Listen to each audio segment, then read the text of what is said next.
Afternoon, everyone. The other day I was talking about tweets and responses to tweets, specifically liked tweets. And, well, this is Trudeau's apology. And this is important because Trudeau got about 26,000 likes, 26.4 thousand likes. And that's the apology. And that's a lot of likes, but it's not as many as Mr. Bernier got for denouncing Trudeau for doing this whole thing. And it's not about the actual action of the blackface, it's the hypocrisy, I think. And, well, let's look at Jagmeet Singh. This got sent to me as well. 27,000 likes.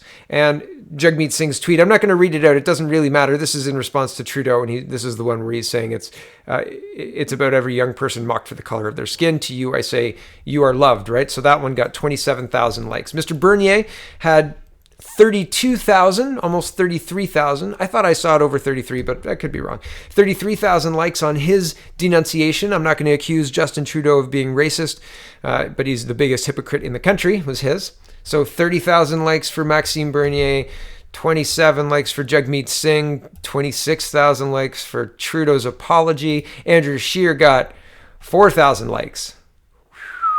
I guess the Conservatives aren't on Twitter. Or just nobody watched it? I'm not sure. It wasn't, I don't know. I was going to watch it, but I'm busy and I've got lots and lots to do. So carrying on. This tweet, however, this is Justin Trudeau's, got 88,000 likes. And I'm going to read this tweet. It says, we're going to ban military-style assault rifles in Canada. Yeah, 88,000.5 likes. And that's a lot. I mean, that dwarfs Mr. Bernier's record from the tweets we were just looking at. More than doubles it. Unbelievable. Are that many Canadians misinformed about what's driving the gun crime in Toronto? I'm pretty sure it's illegal guns coming across a leaky southern border. However, banning assault or military-style assault rifles, which is a very, very undefined and weak policy plank. It doesn't have a lot of meat to it. I mean, what do you mean by military-style assault rifle? Because I've seen 22 caliber rifles that look like a military assault rifle. I've seen 303s that look like a military assault rifle. And why do they look like that? Because I'm not trained in what guns look like. So there you go. Or rifles look like. Sorry, guns are the big ones, right? Sit on the ground. Rifles are the ones you carry in your hand. So I'm not familiar with them because I don't shoot very often. However, I think that it's interesting that these undefined words, these not very clear parameters are being put on something that serious, and that many people like it. Incredible. This is our democracy at work, or at least Twitter at work, right?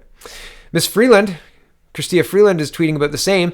Attended an important announcement from Justin Trudeau in Toronto today. A ban on assault weapons and stronger gun laws are important to the people of Toronto. Yes, the misinformed people of Toronto who think that this is going to do anything. And there's Justin and Chrystia sharing a moment. Right? Is that weird? I would feel weird if after signing a bill, Mr. Bernier came over and hugged me. Aren't we striving for equality? A handshake, a firm handshake, maybe? Be weird. I mean, I'd hug Mr. Bernier, but it'd be weird.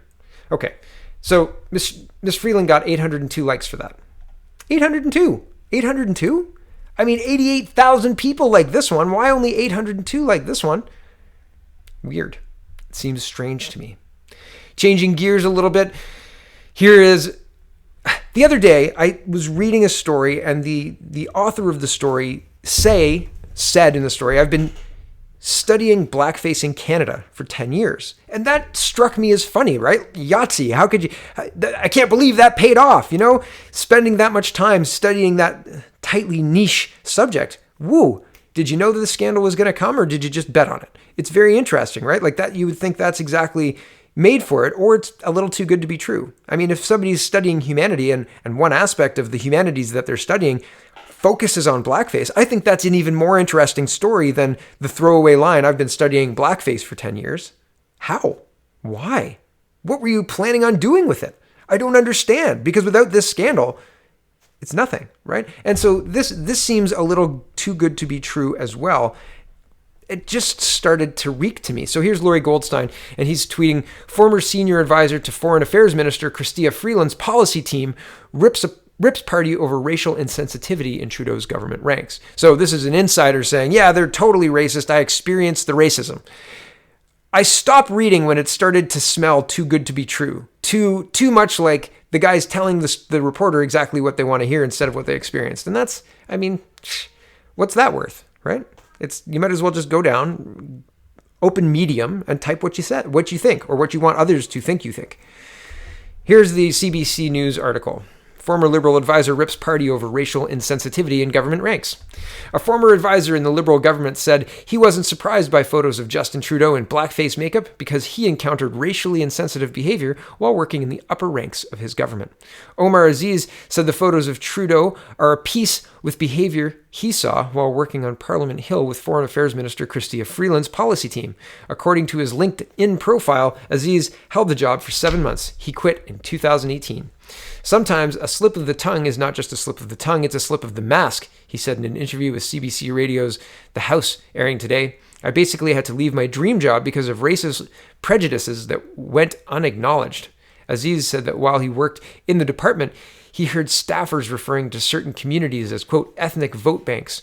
He said he was assigned to, quote, the brown files in the department, the files dealing with non-white majority countries, and said that he was subject to white-splaining by colleagues who assumed he wasn't aware of certain cultural nuances because of his skin color. Now, I don't know who used the term white-splaining, but the use of the quotes leads me to believe that it was Mr. Aziz. And if Mr. Aziz believes that white-splaining is a word that is acceptable when questions arise and you're being questioned, etc., I just think that that's incredible. It's like manspreading and all of this other backhanded blame inherent in the explaining what happened. And it's so interesting. So this just started to look like somebody who left and wanted to leverage the situation to their advantage. And I mean, okay, sure, everybody, if you want to do that. But it just, to me, I decided that it was not worth continuing reading. But at the same time, link is in the description. This is an insider claiming insider knowledge, and that's the beginning of that article. So that's interesting. Here's Andrew Coyne, and this is Andrew Coyne's opinion in the National Post, and he says, is Justin Trudeau a racist? No, he is a sanctimonious fraud. So I'm just going to read 75% of this one, and that'll be the end of this video. Here we go. By now, it should be clear that there's something wrong with Justin Trudeau. We're not unfamiliar with the public figure who, at some point in his past, did something remarkably stupid or offensive like black up his face for a party. We have no experience with a leader, a prime minister no less, who cannot remember how many times he did so. 2, 3, 12, for whom, indeed, blackface appears to have been something of a hobby. But when the leader in question is the first son of the country's most revered liberal icon, when his own career has been built on his impassioned advocacy of diversity, inclusion, and equality, and on the weaponization of those themes against opponents deemed deficient in their commitment to them, we're an altogether undiscovered country. Perhaps the most damning thing that can be said is that when the Prime Minister claims he was unaware as a 29-year-old teacher in 2001 that dressing up as a member of a racial minority was offensive, that, in fact, it did not dawn on him until after he was elected as an MP in 2008, most of us believe him. It is difficult to believe that he could be that racist, but it is all too easy to believe he could be that clueless. Even so, the photos and videos are disturbing, quite apart from their offensiveness. It requires more than mere ignorance or insensitivity to dress the part with such care, even to the point of blackening the parts of his body his clothes concealed, or with such enthusiasm. His delight in blackface appears to be of a piece with other aspects of his behavior. That's the second time I've read that. That's weird. Okay, sorry. And like different articles, different authors. That's the same terminology. I don't use that terminology very often. Anyway, such as his party trick of falling down the stairs and to stem from the same psychological wellsprings, the vanity, the insatiable desire for attention, the showy theatricality. If that were all, the effect might be merely to reset the public perception of him from the earnest idealist of 2015 or the cynical operator of 2017 back to the vamping buffoon of 2013.